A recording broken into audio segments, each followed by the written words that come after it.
Good morning, ladies and gentlemen, and welcome to the Stedman podcast. I hope you are having a wonderful week. We're getting close to being in November. We already are in November, so we're on the cusp of November. So joining me is Micha Current. Micha, do you have any Thanksgiving plans this I year? don't. Thanksgiving is actually my favorite holiday of the year. But it definitely felt like November this weekend. My wife was in like full soup making mode this weekend. Oh man. Uh, it was cold and rainy. I don't know what it was like up in Bexley, but it was cold and it was rainy all weekend here in Ohio, It Southwest was Ohio. it was cold. It was rainy. Saturday, I had every intention to go to the Ohio General Assembly. I didn't not because it was cold and rainy, but I was sitting. I've been at my doctorate week all week. I've been sitting all the time. I was Yeah. exhausted. My wife was exhausted too. She's just like, I got up early with the kids and she's like, hey, is it okay if I lay down for a little bit? And that was the thing. She's like, oh, I'm just feeling really not feeling good. I want to lay down. Is it okay? I know you have to go to GA. I'm like, I just said, you know what? I just don't feel like going to GA. I just feel miserable today. And I just really want to lay down. I want to lay back down. So she ended up laying down, going up to the room, ended up sleeping for 3 more hours. I kind of laid on the couch with the kids and just kind of make sure they weren't killing each other. Lazy Saturdays are okay. They are. And then afterwards, once we got our energy up, it was like around noon. So we decided to go to my buddy's and my former boss's farm up in New Carlisle. So we went and picked up some pumpkins and did a corn maze. And then we went to Young's Dairy Farm. Yep. I haven't been there in years, and they just built like this new building. We went in there. That place was packed. I was starting to How far get is that from you guys? it's about an hour. Okay. Yeah. So my in-laws live up in Heber Heights. Okay. And Yeah. my father-in-law was like a hardcore cyclist, and a group of the Dayton Cycling Club will ride from Dayton, Heber Heights area, all the way to Young's Dairy, get food, and then ride back all the way to Dayton. Sometimes they do that once a week. Wow. That's why I asked how far away it was from you guys. Mm-hmm. Yeah, it's not too far. It's actually not that bad at all. So yeah, but I mean, we went there and I'm like, yeah, this is not great at all. Like, I don't want to do this. And but needless to say, it was a pretty good trip, and the kids got to enjoy it. Because I mean, I come home from Ashland and I was like, okay, I'm gonna go to bed now because I'm exhausted, I'm tired. So I didn't get to hang out with my kids. So I figured, as much as I would love to be at GA and as much as I loved to have that time of worship and connecting with other pastors in the state, I really want to be with my family because I hadn't really engaged with them for the past week. So How was your doctorate week? it was good. Actually, it was surprising because there's a couple times where we were in the library to kind of do research. And they kind of showed me like where I can find like all the doctorate projects online, because you can find all of them through Ohio Link, which, eventually once my doctorate gets approved and I've got that DR in front of my name, anybody can look at my project on Ohio Link, and then eventually anywhere in the world, because it starts in Ohio Link and then eventually gets distributed to across the entire world, so anybody can like pick up my document and read it for free. So yeah, if you have insomnia, you can read that. But One of the guys I work with, he finished his PhD last December. okay.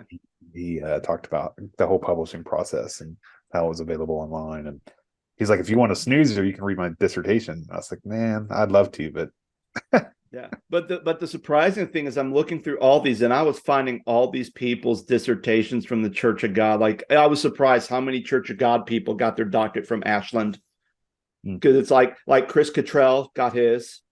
There's a couple people who are doing research from like different Church of God congregations and the history of the Church of God, and it's like, oh my gosh, like look at that. So if I get mine, I'm getting it from Miami University because it's free.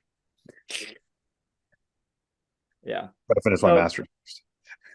But I'm glad because I finally got a couple books in. So that means I can actually start finishing up my proposal and get that submitted. So Yeah, so it's a good week. Like I pretty much have half my project done, or at least I got half my project approved, like my research question, my purpose statement, my goals, all that stuff. So good. I even started working on my research metric tool. So I started working on that during the week, even though I don't need to start working on that till like next semester. But My wife and I were talking on Saturday. We had kind of a lazy weekend too, where we just kind of laid around and did some stuff around the house. And she made a bunch of soup for the week, and we watched a bunch of movies. And it was cold and rainy, so we didn't do much. And we were talking yesterday. You were talking about how it's almost November or practically November, and I'm like, bro, where did summer go? And then where did the fall go? And it's like we're talking about school. Like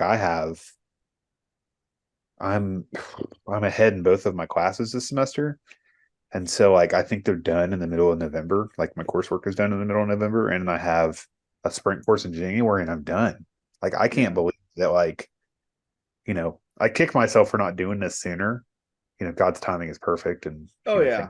things are great. But it's like, wow, I started this last August, this journey, right? And I was, podcasting with you and talking about it and excited about starting it. And man, I cranked it out in a year and a half, and it was like, here comes January. Everybody's talking about like, man, this time needs to slow down. This year needs to slow down. We were talking to Jordan. I was talking to Jordan over the weekend, and Jordan was like, man, where did 2023 go? And I was like, I don't know, bro. It just went flying. But I was like telling people that I can't wait till this year's done because I'll be done with this master's degree. Yeah.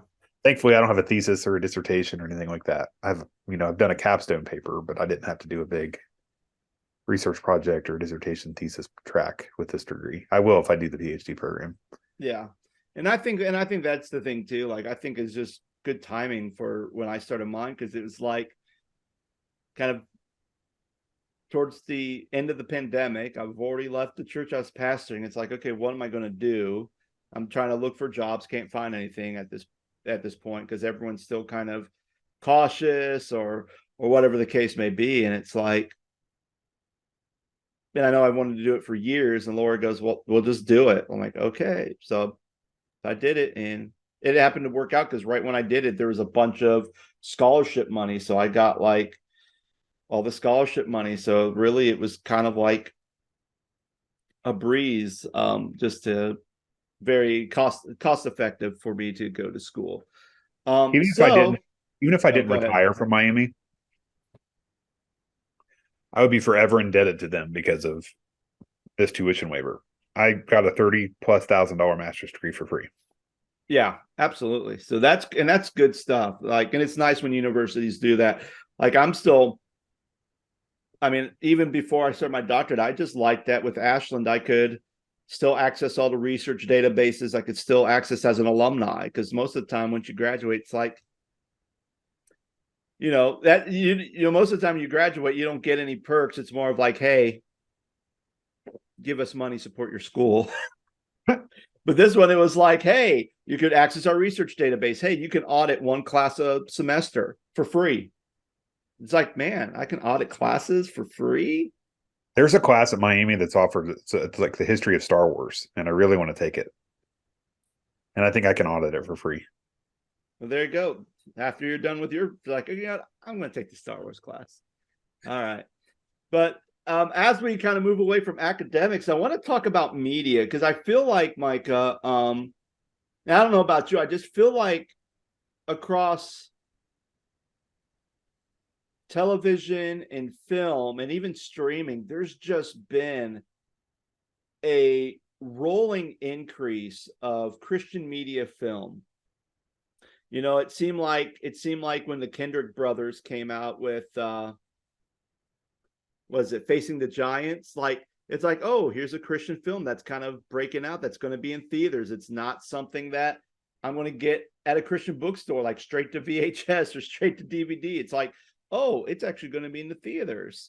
And it just seemed like with the Kendrick brothers making stuff, we famously, Mel Gibson, The Passion of Christ. And I think that kind of really, I think it was The Passion of the Christ that really kind of kickstarted everything, that, hey, there is a market for Christian-based film. Because I felt like after that point, when Passion of the Christ came out, that's when we started to see not only Hollywood trying to tackle some biblical epics, like there was Noah with Russell Crowe, and even Exodus, Gods and King with Christian Bale. Like there's that movie. Did you ever see the Resurrection of Gavin Stone? I love that movie. I really own good. that movie. It's like there's certain like, and we'll talk about the quality Christian films, but I mean I think that paved the way for things like the Kendrick brothers doing their thing, and God's Not Dead films, which I cannot stand those films. But I will say that there was one year I remember, because I had my movie when Movie Pass first came out. I got it to subscription where you could see like one movie every 24 hours for like $7, and then the company went bankrupt. Don't know how that happened, but because it was a steal, it was a too good to be true deal, and it actually was true. But there was one time where I was watching a Christian-based film every week because one was being released. I believe I was watching, I guess technically if we count Wrinkle in Time, because technically it's a Christian book by Madeline Engel, but the Disney interpretation was so bad. And then there was Paul the Apostle, and then there was like God's Not Dead 3. And I mean, I'm inviting. Those are they up to now? And then the other one was Resurrection of Gavin Stone. Like it was like all those films kind of came out the same year. How many God's Not Dead movies are there? 3, 4? There's 4. The fourth one has something to do about taking our country and our nation back, and that kind of was released like right during the tail end of the Capitol riots. Probably not the best marketing ploy, but why are DVD sales down? Oh my gosh. But yeah, but it just seemed like even not only that, but even if you look at documentaries, like we've talked about we've talked a little bit on this show about the rise and fall of Mars Hill. We talked about the Hillsong Exposed thing that was on Discovery. I mean, I did watch the Hillsong. It was another Hillsong documentary that actually interviewed Carl Lentz, and it was on Hulu. I think it was like FX Hulu, and I watched that. And then now I'm listening to it's not necessarily a Christian-based one. It's from NBC News, but it's called Grapevine, and it's looking at this school district and how this group of like conservative religious people are like saying you can't do this or you can't do this in the school and stuff. And it's been very interesting just listening to the dynamics of that and kind of, all that stuff, and kind of how much politics and religion mixes so much within certain states and how it doesn't always lead to great things. Right. So it was very fascinating. And then I was just curious. I thought this would be a good topic because it just seemed like now, like I saw a video, and actually I might pull this up to play it for you because I don't think I thought I shared this with you, and apparently I did not. But The Chosen is another one, right? That you mentioned to me yesterday.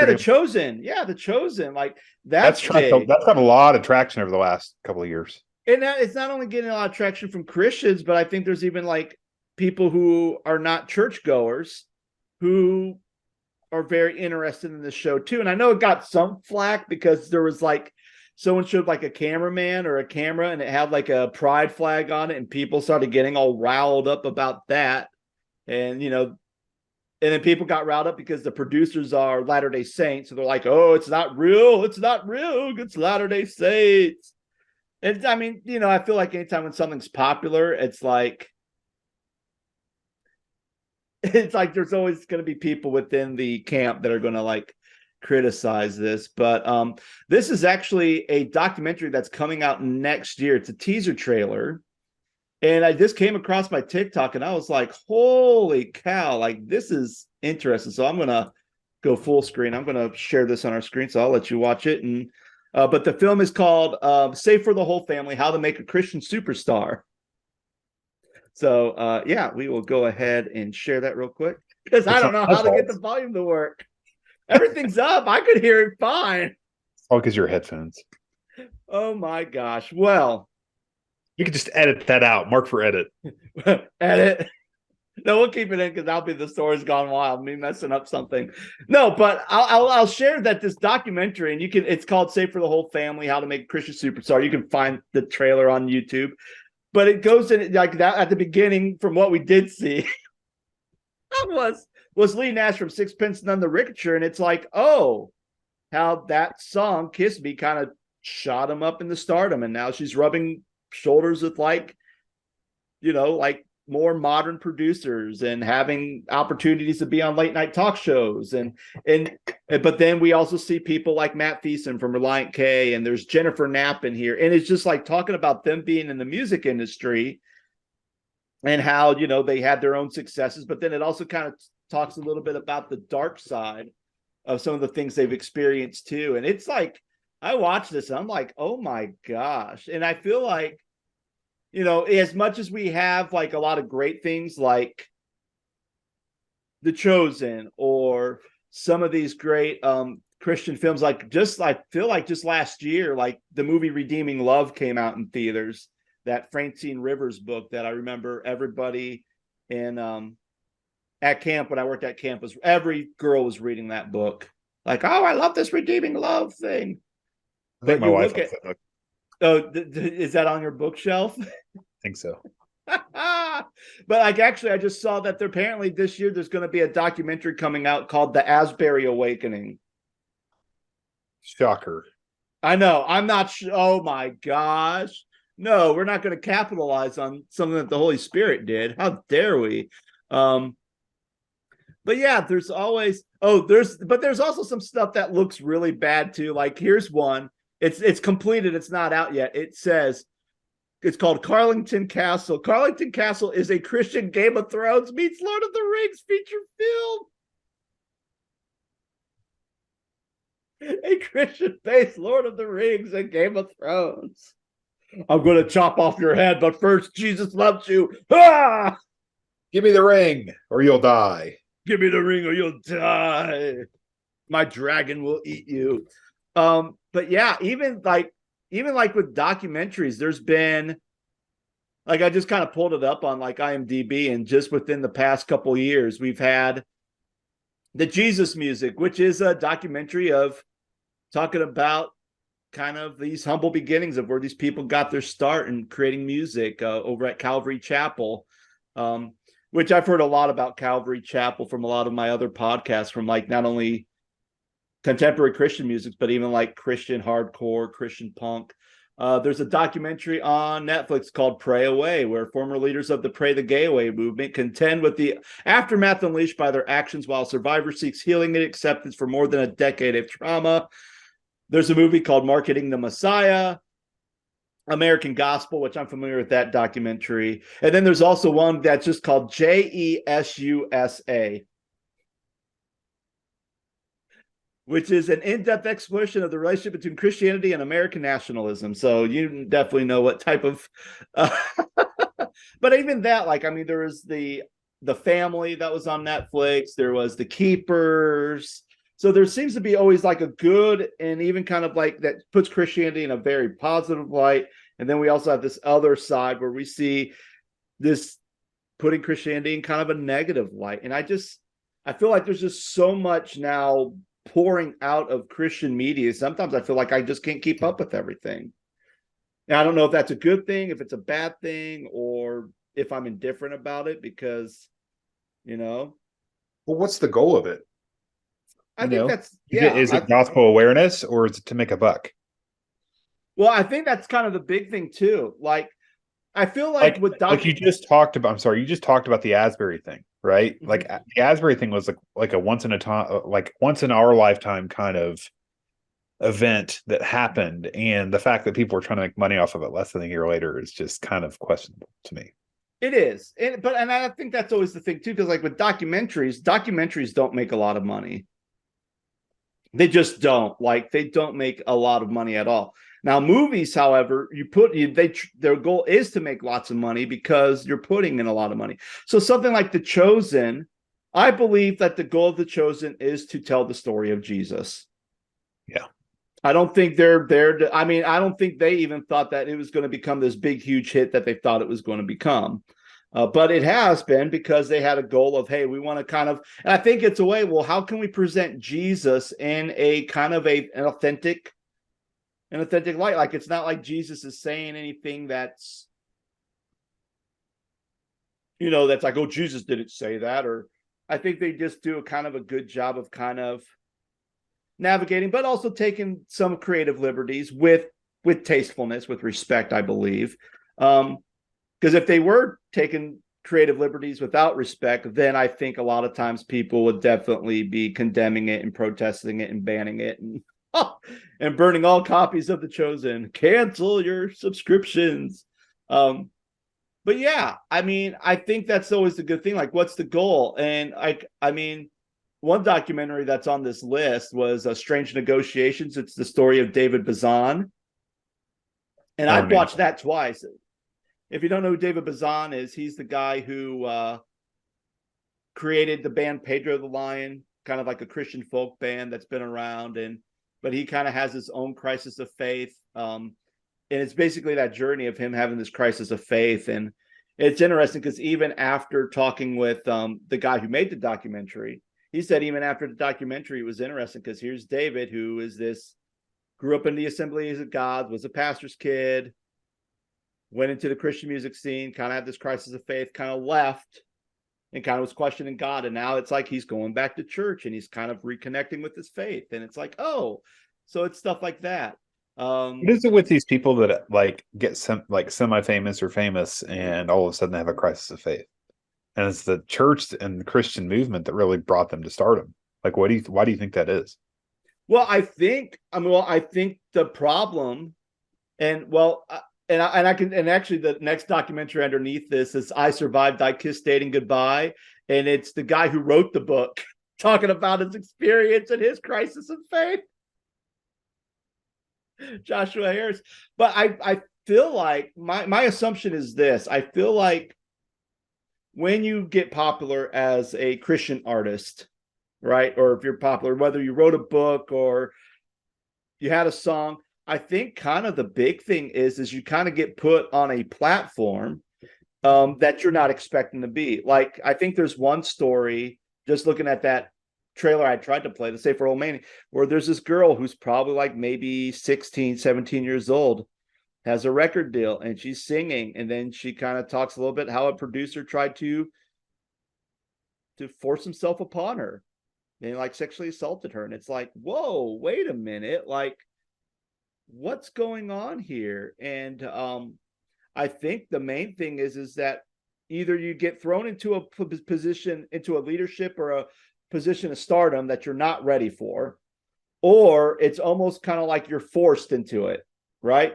Hey, if you want to be successful, you're going to have to do this, this, this, this, this. So you're just kind of going with it because it's like, oh, I can be successful. And oh, the Christian music industry you can make millions of dollars from singing songs about Jesus. Yeah. Sign So me up. the other day I was I'm a huge fan of Paul Balash, and I have been my whole worship ministry. And I got to meet Paul years ago at a lead worship workshop weekend at Cedarville College in Ohio, and he is just a stellar person. And so the other day, he was on a live stream on Facebook with somebody. He's got a new project coming out called Anchor Hymns or something like that, where he's doing a collaboration with all these younger worship pastors. And it's just the guy that was interviewing him was like, Paul, you've just had this amazing career, just this amazing legacy that you've left. But Paul, he was like, what would you say to the worship pastor today that's trying to do what you did? And he was like, just stay humble. And you can just tell that he is just genuinely living out God's word. And he is just truly grateful for the life that he's been able to live, and thankful for every opportunity he's had. And he was like, well, what was your day like today? He's like, well, I was in Texas or Nashville. No, I was in New York, and I had to fly. I get up at 4 a.m. and fly and leave LaGuardia to go to Nashville by the way of Dulles. And I had to get my own rental car. He's like, man, what a luxurious life Paul Balash lives. And he's talking about how, like, if Scott, you or I were to like travel across the country and go to a conference or something, like, it's just he has tried to be as grounded as possible in his career, and I think it's truly paid off. And I've heard things about other, worship leaders and songwriters and people in the worship circuit that aren't as nice and they're not as graceful as what Paul is. And so yeah, I think a lot of it just has to do with staying humble. It has to, knowing that, in a blink of an eye, you could just, lose it all, right? You talk about the person that just, made a pass at that girl in that project. Like, your career is over. Somebody accuses you of something, you're done. Like, those things are, not tangible with, negotiations. It's like you screw up, man, especially in ministry, you got a bigger microscope under you. It's a little bit harder to, defend yourself and back yourself out of that if you get caught. Right. So, and then, like, to the point of, like, let's just say Carl Lentz, for example, like, that whole thing just blew way up, and yet he's still serving in a church. So I don't really understand. Well, and it's interesting too, because, me watching both the documentaries, the Hillsong Exposed, and then the I want to say the Life and Times of Hillsong, but that's not what it's called. But it was on Hulu. But when you're hearing Carl talk about everything, like, there's a part of me that, hearing him speak about everything that had happened to him with Hillsong, there's a part of me where I kind of got tired. It's like, okay, dude, just take your responsibility, right? Just own up to the fact that you screwed up, that you had an affair, and that you were doing things that wasn't of God, and just kind of go from there. And again, this documentary was way before he got that position as a media person in whatever church he's at now. But this is when he was he was in Florida, and he was doing freelance marketing. That's basically what he was doing outside of Hillsong. But then there's other times where he would really talk about, where I could feel he was very sincere about where he did take ownership of certain things. But then you compare him, and you kind of hear his story, and you kind of talk about things, and then you hear the responses that Brian Houston has been giving out. And it's almost like you kind of become a little bit more sympathetic towards Carl in some ways. It's almost like Brian's not taking any ownership of some of the shortcomings he's had. He's just like passing the blame, passing the buck to Carl, or passing the buck to other people within Hillsong or the elders. And it's like, yeah, so I think there's where Carl, I think he kind of has a little bit of false humility in some ways. At least he's practicing humility, where Brian Houston's not at all from both those documentaries. But yeah, I would say that, I think humility is a great thing. And I think the other thing too is, if you're young, I mean, I think about, what's his name? Michael Gungor. Because I know he posted something where he's like, kind of like, wants to go back to church and kind of reconnect with his faith and stuff. And he's kind of going back to that journey after he kind of left. And I feel like when you're young, and then you kind of get that exposure, and you kind of get that big push because people are connecting to your music or connecting to your stuff. And then all of a sudden it's like, you may not know what to do with that. It's like, oh, this is what it is. But then you kind of start conflicting. Well, the things that I'm doing, or the things that I'm being told, kind of conflict with what I'm reading in the Bible, and how does that equate? And I think that's kind of where, I think it's kind of a good idea of just kind of exposing that. And then I think, in the case of the Gungors, it's like, well, they kind of went too far in a thing of, oh, this is a Christianity, and then kind of go, well, I don't know what I believe anymore. It's like, well, maybe the thing you started to believe with wasn't entirely gospel centered in the first place. And Yeah, I think that's what the whole deconstruction process is. It's like, okay, I'm now taking apart everything just to kind of figure out what truth do I have, that when I line it up with the scriptures, can say, okay, this is matching up. And then you're just trying to rebuild your faith and going, okay, all the stuff I was told that I'm not seeing add up to the scripture. I have to tear that all the way back down to the foundation, which is Jesus Christ himself, and then try to build everything back up. And I think that's a hard process. And I think it goes back to not only me, if I'm a superstar getting all this exposure, being humble, but I think it also goes to church leaders to kind of also make sure that they're doing a good job of really not only living the gospel and communicating it, but also living it out as well. Don't say, yeah, Jesus, Jesus, Jesus, and then you're not acting like Jesus to your staff behind closed doors. You know what I mean? Yeah. I mean, from personal experience, I, as a kid, teenager, went to church every Sunday, right? It was the pastor's kid. And it wasn't up until like I was 18 years old, my family moved away. I was kind of mad at the church. I wasn't mad at God, but I was mad at the church. And I had to really like figure out what I believed and why. And then I think it's okay to like figure those things out, because the scripture tells us we need to figure it out for ourselves. And God's going to guide us and lead us. And the other thing is that, like, so when I was a young kid, teenager, young adult, moved away from the church kind of thing, because I was just so upset with how my parents were treated, and some of the things that I got to see firsthand as a pastor's kid. It really kind of gave me a very, very jaded view of what the church looked like. And I'm not saying that any church is perfect. However, I got to see some things that, any young person probably shouldn't see, especially with their parents. Because, Scott, you talked about, as a pastor, when you interview for a job, what other job do they interview your wife as well? Right.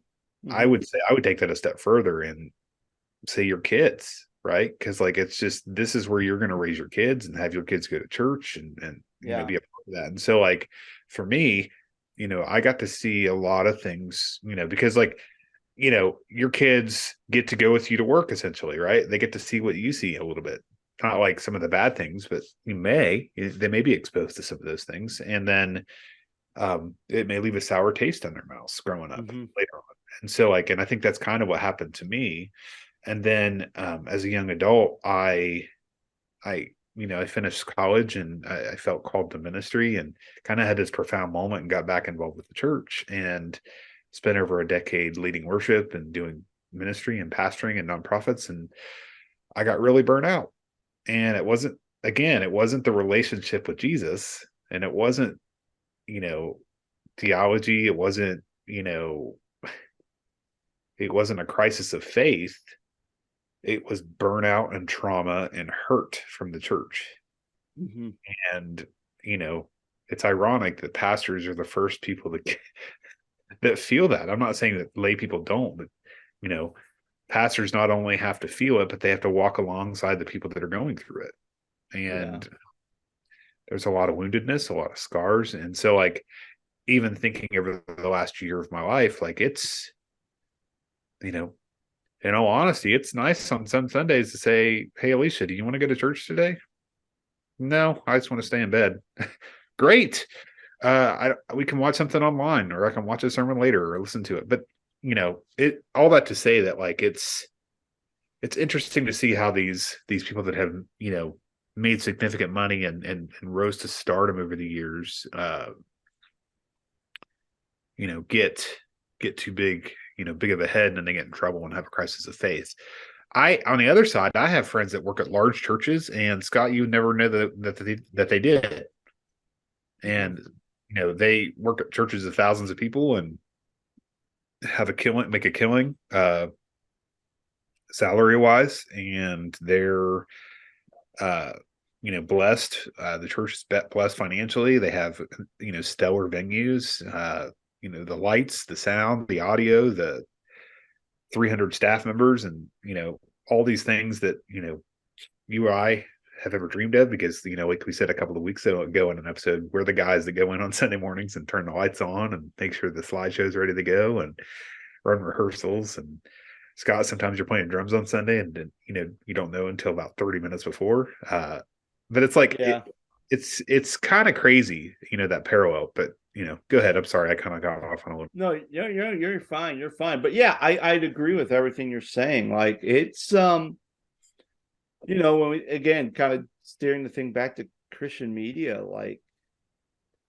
I think the hard part for me with Christian media, and I'll just kind of take it in a different direction, is, I'm not someone who, I mean, I love music, but I'm not someone that, like, if I'm in a church setting, I'm not the one who's getting the goosebumps to praise and worship. I know when it comes to worship, people want to dance, people want to sing out loud.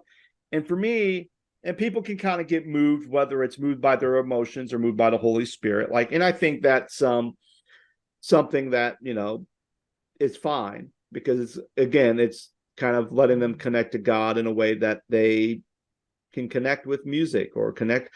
But for me, like, I've always felt like if I can sit in church and I can watch someone do a show or a skit and it's very powerful and it can really connect me, or if there's a little like sermon illustration that can connect a message to me, that kind of makes things kind of become more real, or it's something that really clicks in my head and my heart to go, okay, I understand this aspect of theology, or I understand kind of a modern way to kind of view this portion of the Gospels by watching a movie clip from this popular movie. At the same token, if I see something that is bad, cheesy, and I just feel like, and again, it goes back to what's the purpose, right? What's the purpose of this, or what's the director's vision for this? Because I've been part of skits where literally I absolutely hated doing it. I hated it. Or anytime when I make a suggestion to kind of change it, because it's kind of getting into it's starting to dip into the cheese whiz, if you know what I'm saying. The director's like, oh no, don't do that. And it's like, and I remember one time there was one skit where it was a Christmas skit, and it was a woman coming into the library, or it was a woman who's a librarian, and a guy comes in and he wants to try to find Noel in the Bible. He wants to try to find jingle bells in the Bible. So I'm like, okay. So I'm playing this, and I was playing it as somebody who, my character direction that I started was like somebody who's kind of being like more of like, hey, can you tell me where jingle bells is in the Bible? Like kind of being like a smart aleck in some ways.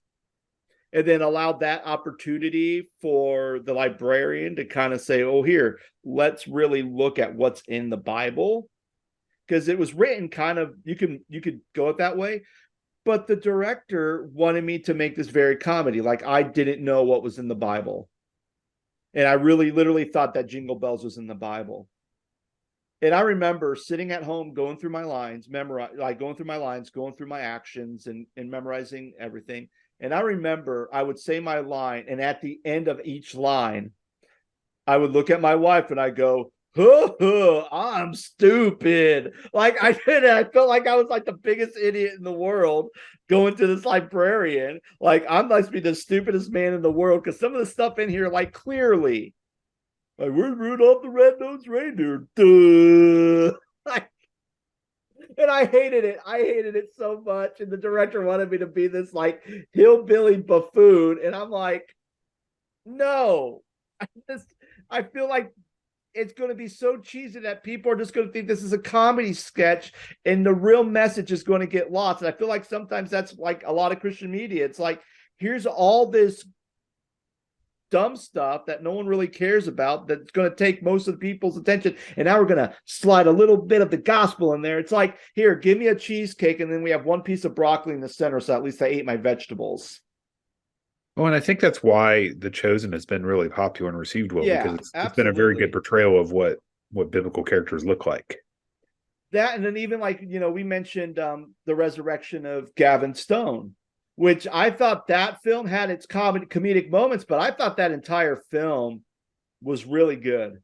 Yes. Was really good. I felt like the way they did it, and even though you had But then you could look at like and even like I really enjoyed Paul the Apostle because I thought that was really good too because it kind of capitalized the Apostle Paul.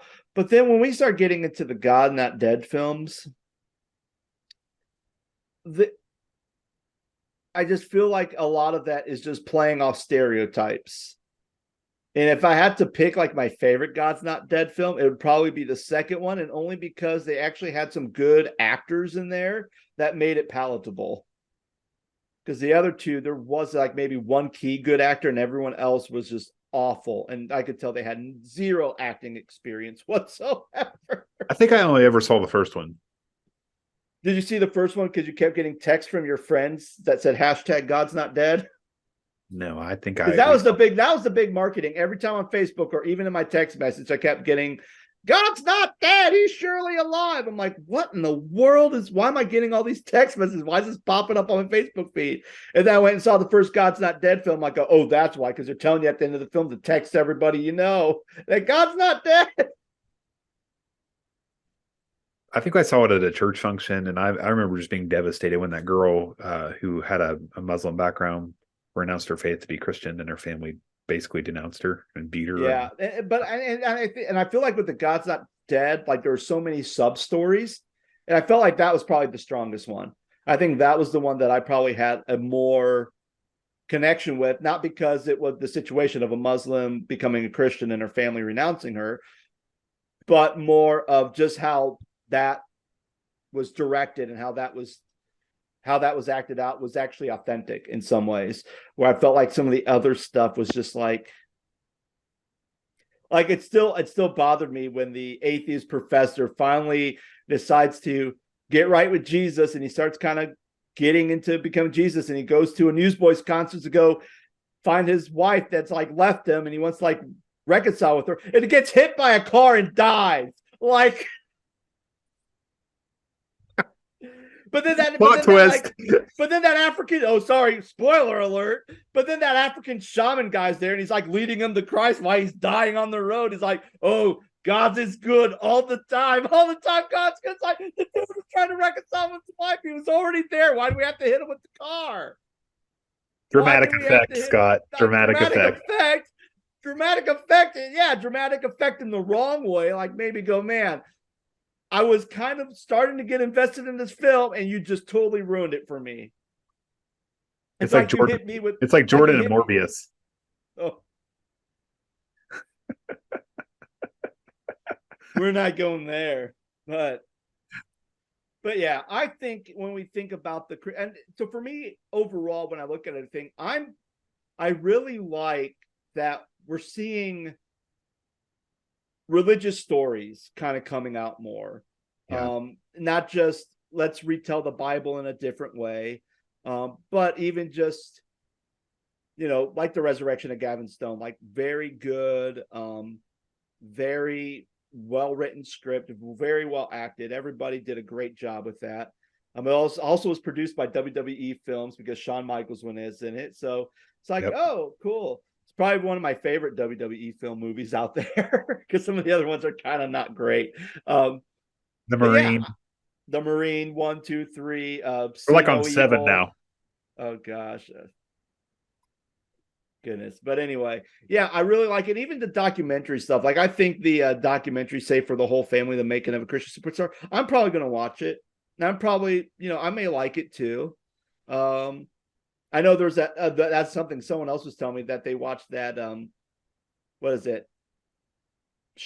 Happy Shiny Family about the Duggards. That's on Amazon Prime. I haven't seen that one, but someone said they watched that one. It's like, they said they watched 2 episodes in it, and they're like, man, I can't watch this anymore. And I'm like, oh, because the content was just so heavy. And it's like, well, I'll probably watch it just to see what it's about. But yeah, I think there's just a lot of good stuff out there, both kind of shining a light to the good stuff about it and kind of shining light to like, hey, here's kind of some not good stuff about it. And let's kind of figure out why this is and what can we do to kind of get the church kind of back on track with,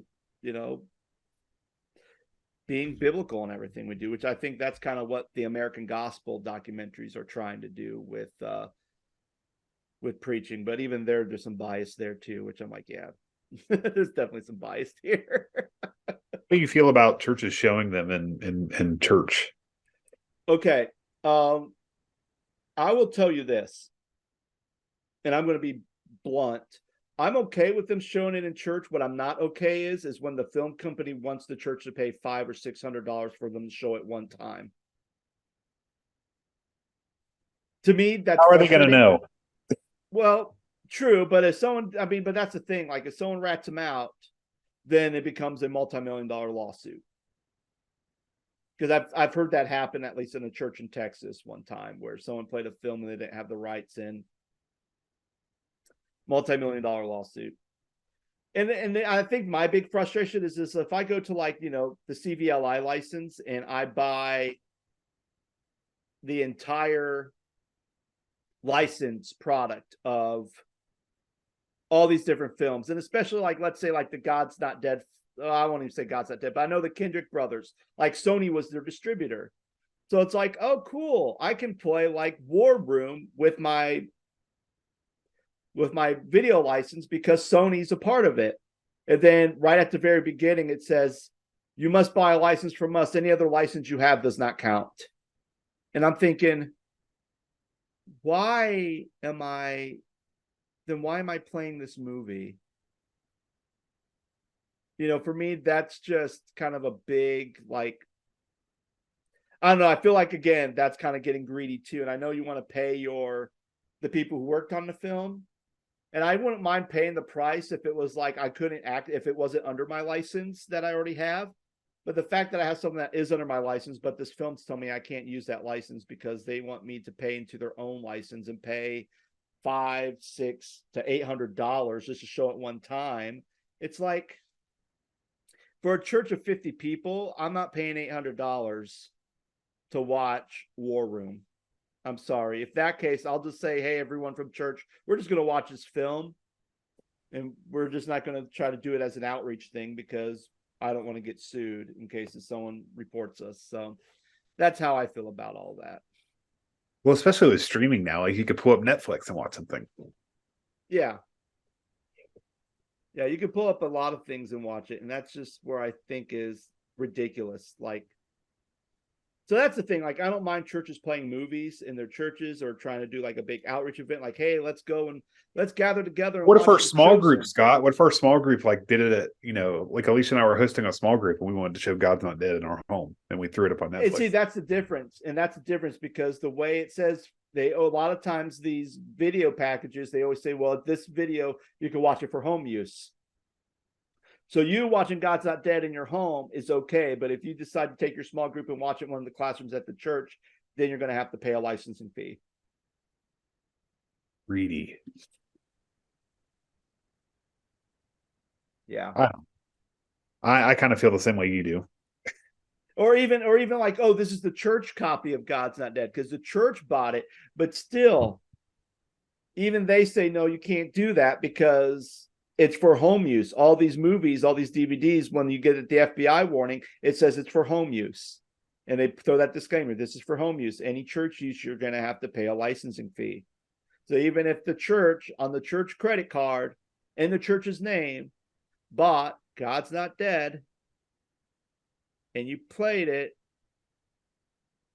you're still going to have to pay $500. Or even if you bought the movie from the company, you initially bought the license to show it one time for $500, where you got a couple posters and the $15 DVD, and you go and it's in your church library, and you decide to play it again and bring people in. Nope, you got to pay us another $500 to show that.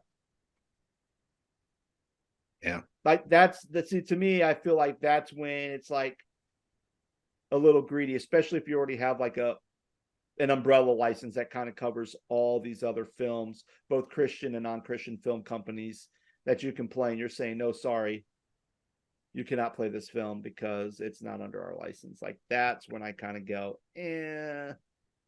not a big fan of that. So where do you see this kind of stuff going, Christian media, in the future? Well, oh gosh, I feel like we're kind of almost at a crossroads in some ways.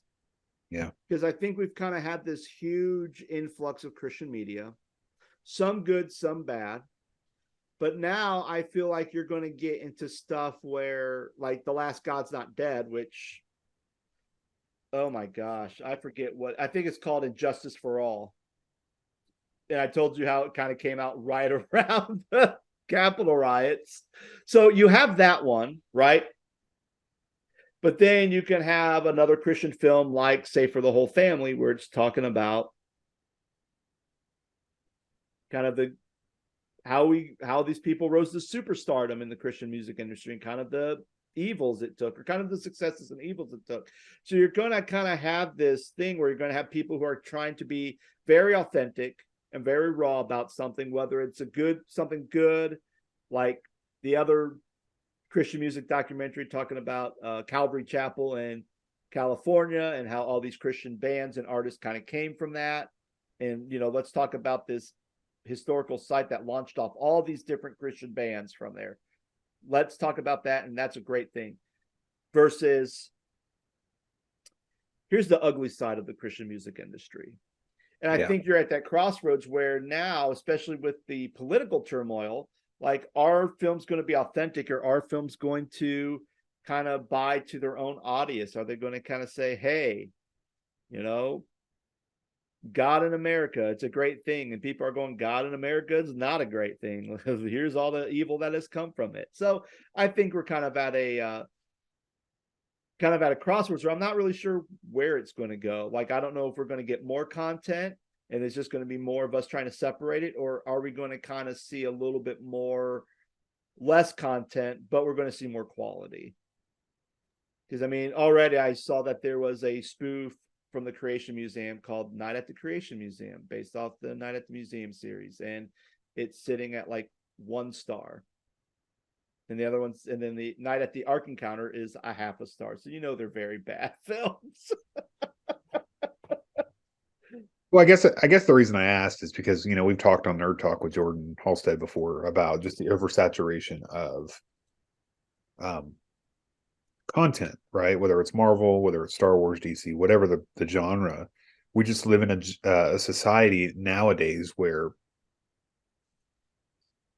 there's just so much out there. There's so much to watch. There's so much, whether your jam is, pop culture, documentaries, Star Wars comics, Marvel, DC, thriller, whatever the genre may be. Like, there is just so much out there. And then there's so many streaming services, right? You've got your HBO Max, you've got your Disney Plus, you've got your Hulu, you've got your Netflix, and and so on and so on. And it's like, where does the Christian genre of film fit into that? And well, they go on PureFlix, another streaming service, or Pluto, or Stars, or you name it, Sling TV. But like, in all seriousness, like, with the movie industry, like, I know the writer strike is now over. What does that look like moving forward? And like you say, said Scott, you can make a movie. It doesn't mean it's going to be a good one. Yeah. And I think a lot of that influx has probably come because of, studios holding their content back because no one was going to watch it during the pandemic, especially if they want it in the theaters. But then the other thing is that because of the shutdown, there's so many people, especially with documentaries. Well, hey, I can go and I can like record people through Zoom and do interviews, and I can just film all that and piece it together, and I can kind of make a film or go somewhere and just take a single camera and go do stuff, because everything else is shut down. And it's not like I can't, none of these artists are touring, so I can actually sit down with them and they can share their stories, because what are they doing? They're not going on tour because they can't go on tour because all the venues are closed to do shows. So I think that, well, and too, like, Scott, some projects aren't even going to the theaters; they're just going straight to streaming. Yeah, absolutely. So it's going to be interesting to see what the future holds, and especially it's going to be interesting to see, because every time when you have like a big show, like a Friends, that eventually decides they're going to call it quits and end, then it's like, then usually a lot of these studios are like, okay, what's going to be the thing that's kind of like Friends that's going to fit within that market, that's going to fit inside that time slot? And usually they can't find anything, or just like they put a bunch of stuff, and once they start not getting the same ratings as Friends did, it's like, okay, well, we're not going to do it anymore. It's the same thing like when Parenthood ended. What was going to take the place of Parenthood? Well, then This Is Us came around, and that was kind of hit the same demographic, that same audience, and that kind of rode that wave in that time slot. And I feel like when The Chosen finally decides to call it quits and they're done with their series, what's going to fill that slot? And that's going to be a hard sell, because it's not just something that's very popular that everyone enjoys, but it also has a Christian marketing ploy too that appealed to Christian believers. So to find something in that market is going to be very difficult to find, to fill that void. So, it's going to be very interesting. And I think once The Chosen goes off the air, that's when we're going to kind of see, okay, are we still going to see this pumping of Christian media now? Because the coattails of the one that's kind of like paving the way that a lot of this other stuff is kind of coming behind is no longer there. So what's going to sink and what's going to continue to swim and continue to, be prevalent within the American media society? Yeah, I mean, it's anybody's guess at this point, right? I mean, with the age of social media and the AI conversation, and just all these different variables, and the reason I asked that just 2 minutes ago was that Christian media, whether it's music, the Christian music industry, or even film, as we're talking about today, or series or shows, it's like that's always taken a back seat because everything else is more important. Mm-hmm. So as technology evolves and things evolve and time evolves, how much more of a backseat is that Christian movement, Christian genre going to take a backseat as a result? Yeah. Does that make sense? Mm-hmm. Absolutely. Yep. All right. Well, friends, that's going to do it for us. So let us know in the comments. What do you think about this wave of Christian media out there, from podcasts to documentaries to just shows out there? Like, what are your thoughts? Are you enjoying it? Are you hating it? Do you feel like that once The Chosen's gone, that everything's going to kind of fizzle back out and we're going to kind of see this dip and then something else is going to rise back up? Just let us know what you feel about it, and or even recommend if there's certain shows or things that are on the horizon, saying, hey, you should really check this out, or you should check this documentary out, or check this movie out. Like, let us know. And if you also are not a big fan of the God's Not Dead franchise, please also let us know too, so we don't feel like I'm the only one. All right, friends, have a great day, and I'll talk to you later with another episode. Bye-bye.